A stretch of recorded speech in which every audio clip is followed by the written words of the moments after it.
So if you're learning to code and you're trying to avoid or get out of the tutorial trap, you need to be able to basically harness the skill of coding independently. And what I mean by that is that when you're given a project that you can, whether it's your own or whether it's a client's, you can better break it down and work through it reasonably confidently, knowing your way of basically how to get the project done.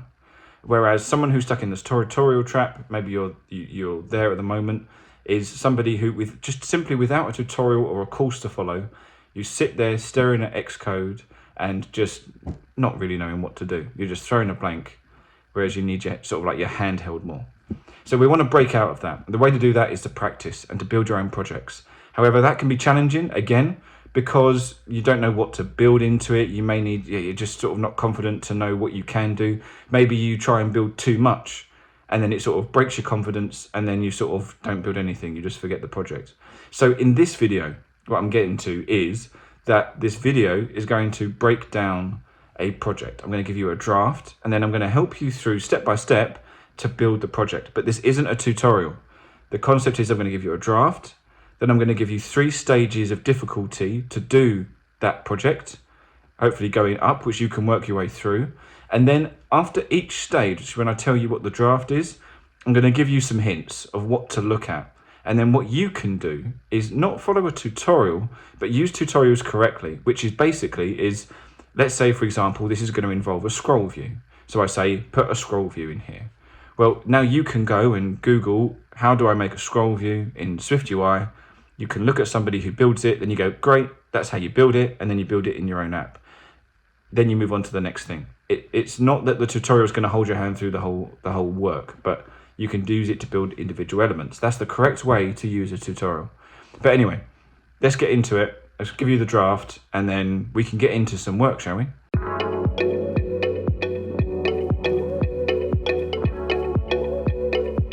So right, our project draft. So I want you to be able to build for us a to-do list app. Now, so this is going to be a simple app in itself. Basically, we want a user to be able to enter some sort of task, some sort of to-do that they have to do. And then we need to be able to enter some sort of title, what it is, maybe some details about it, and then they can tick it off their to-do list and it goes away. And that's basically the app. Now, if you feel comfortable just following this draft as a basic thing as itself, then go nuts, go for it and just build it out. But what I'm going to now do is I'm now going to give you some stages. So 3 stages, varying in difficulty, that you can then use to start small and build up. So let's get into stage 1.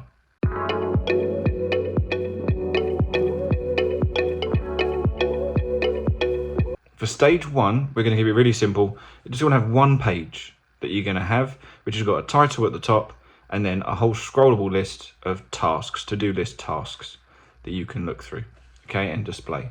And that's simply it. So go crazy with that. Just style it how you want and have fun making the views. But let's get into some hints of just maybe how to do that.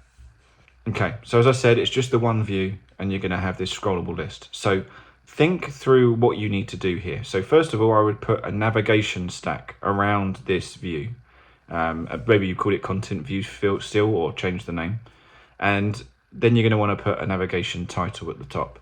Then you're going to want to use a scroll view to have a for each in it and to list through.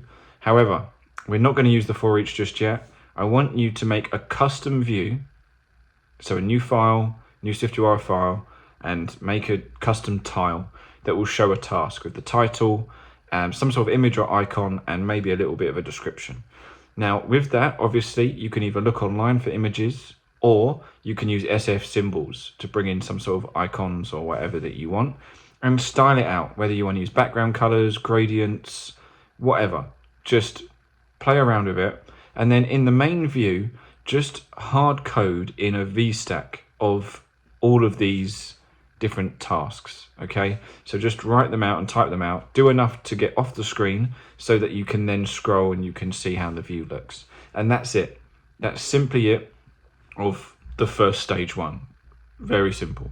But now let's move on to stage 2 and let's sort of try and expand on this a little bit.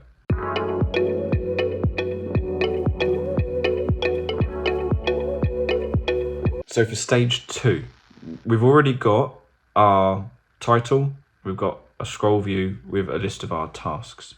But for this one, I want you to add a toolbar navigation to go into a new screen. And this is going to be where you add new tasks. So this is going to be an entry screen where you can enter the title, the description, and what else would there be? Maybe an icon. You could pick an icon to display in there as well in your custom view, if that's the way you've organized it. And yeah, so that you can add to the list. And that's basically it. So we're going to do data entry as the main thing, and then navigating between several views and passing data with bindings between those views. So that'll be it. Now on to our hints of how to do that. Right, so for stage 2, as I said, we've expanded it to 2 screens now, but there's a little bit more involved when it comes to the background of this, okay? So as you may or may not know, what you're going to have to do is on the detail view that you do, you're going to need to enter a custom value type of a task now, or to-do list task, whatever you want to call it. So to do that, you're going to have to create a background data model for this, okay? Which sounds daunting, it's not, don't worry. Just make a new file, make a new struct, and make a task struct or a to-do task struct. And just put in the values that you want there. And then you're going to want to have an empty array of tasks in your main view, which will then, with binding, get entered on the detail view.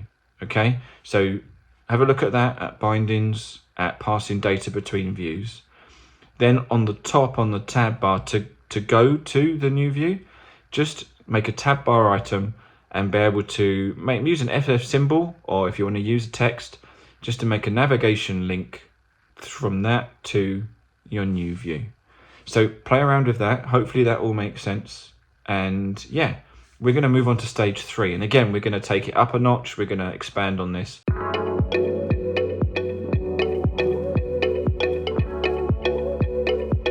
So for stage 3, we're going to really take this up a notch and we're going to add a few more features. So I want you to be able to add data persistence to this app. If you haven't noticed already, when you close the app and then reopen the app, you're going to notice all the data's gone. So we want to add data persistence. So make the data savable, that's one. And then also add alerts. So I want you to now change it so that with the entry of the task, that you can be able to enter a time or a due date, okay? And then on that due date, I want you to make an alert to say that this is due to be done. Have you done it? And then they can dismiss it, say yes or no, okay? And that keeps it in the list or not. And then in the list, along this theme already, we want you to be able to tick the task so that it dismisses it from the view. Okay, so that's going to mean removing it from the data. And yeah, that will basically be it. As an extra thing, if you really want to push yourself, then you could add a location feature to the tasks so that you say the task has a location where I want to be reminded of, or I have to do it as I get to a certain place. When I get home, remind me to put the washing out.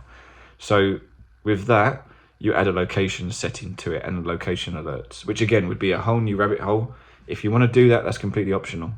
But there you go. So that's stage 3. And this is going to give you a well-rounded app, and it would have pushed you in a few different directions, which will hopefully round you out. But let's get into some hints. Okay, so for the hints for stage 3, obviously we're going to focus on data persistence here. So to save your data, you need to be looking into either 2 frameworks, okay? Have a look into either Swift data or core data. Now, core data is the older, more sophisticated way of doing it. Swift data is a newer, easier way. It can get complicated, or it can break down when you're doing more complicated saving and stuff and being more involved. So it won't be applicable here in the sense that you can use it, okay? So either one, Swift data or core data. Use that and research it. That will also enable you to know how to delete data as well. So when you dismiss a task and when it's done. And then obviously alerts, you're going to find out how to trigger alerts on a certain date or time. So that should hopefully give you the framework of what you can Google if you need to, and what you can research to hopefully get this done.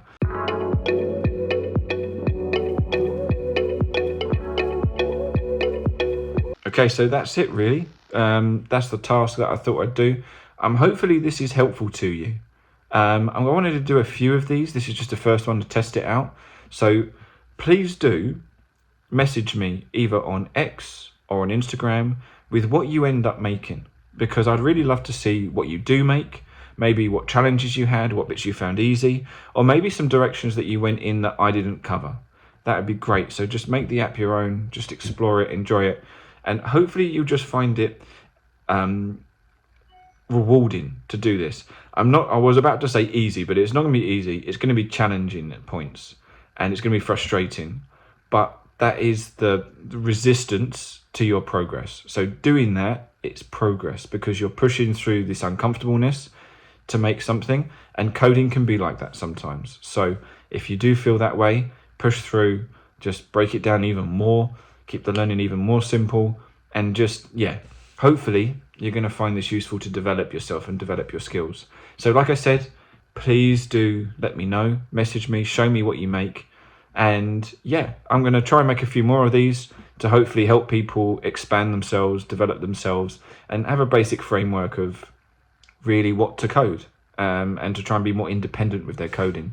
So thank you for watching. I'm going to put the tile up now at the end of this video to have the tasks all there, the draft of what you need to do and each stage. So pause it on there if you need to. That would be great if you find it useful. And please subscribe to this channel, and all the other usual YouTube stuff. Please do comment below as well, while I'm at it, of anything that you found helpful in this, or maybe something that you would have felt more helpful if I'd included it. But thank you again for watching. I'm going to be back with another one soon.